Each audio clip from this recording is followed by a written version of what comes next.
Ready to complete the Need for Speed exercise by familiarizing yourself with Elixir's alias and import keywords? This video shows you how to simplify module names and call functions without prefixes, making your code clean and concise. Let's dive in and fix those compilation errors together. Grab your starter file and follow along. Howdy, I'm Kevin. In these videos, I combine my years of development experience and AI tools to help present comprehensive and idiomatic Elixir solutions. I've loaded the exercise into VS Code and prompted Copilot to add documentation, but you're free to use the editor and AI of your choice. I'll include content from NotebookLM for solid introductions, like this next bit that introduces imports and aliases.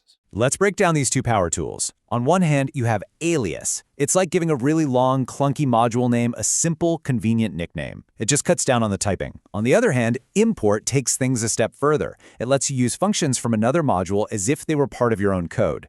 Both are about simplification, just in slightly different ways. Our first compilation error is from a long, unreferenced module name. It's just clutter.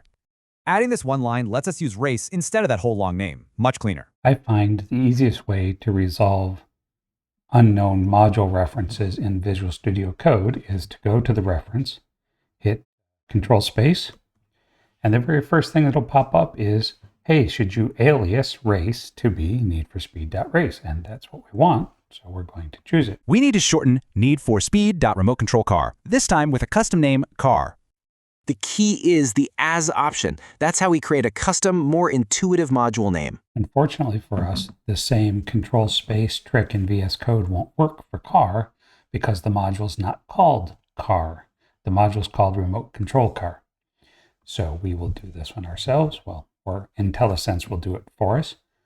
Here we are aliasing the module RemoteControlCar, and we're giving it the nickname car. So now this, the compiler can make sense of this module name. It knows to substitute in remote control, Need for Speed Remote Control Car. Using aliases and import expresses your code's intent clearly.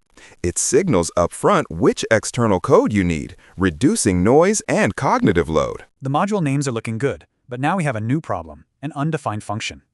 The program needs the put/1 function, which lives inside Elixir's standard I/O module. Importing I/O makes all its public functions, including put/1, available to use directly. So alias works for modules. Import works for functions. This puts function is defined in the I/O module, and so we can import I/O, and that will bring all of the functions in I/O and be usable directly in our own module as if it were written here. It's best practice to limit what you import. One way to do that is using the only keyword, only import puts. I know it's for the exercise, and I know we're learning how to use import, but seriously, just type IO puts. If that's as short as the module name is, just type it. Use an alias if it's a long path, and then type it. That's my recommendation. There are circumstances where importing functions, like if you're using Ecto for database queries, is the right thing to do. Most of the time, I just recommend typing the module name .function. Here's where it gets tricky. We've got to import a module without causing a name collision. We need functions from IO.ANSI, but its color/1 function conflicts with our own code. The solution is to import the entire module while explicitly excluding that one conflicting function. And finally, let's finish the mixing references to the red, cyan, and green functions from the IO.ANSI module. We need to import IO.ANSI, and just as predicted, the color function now clashes because we have one and we're trying to import one. So we want to exclude the color function from IO.ANSI, and our code is good. But I'm going to harp on this a little bit further. There are 80-something functions in the IO.ANSI module, including another version of color with arity 3. And we have said by this to import every one of those functions except for the version of color with arity 1.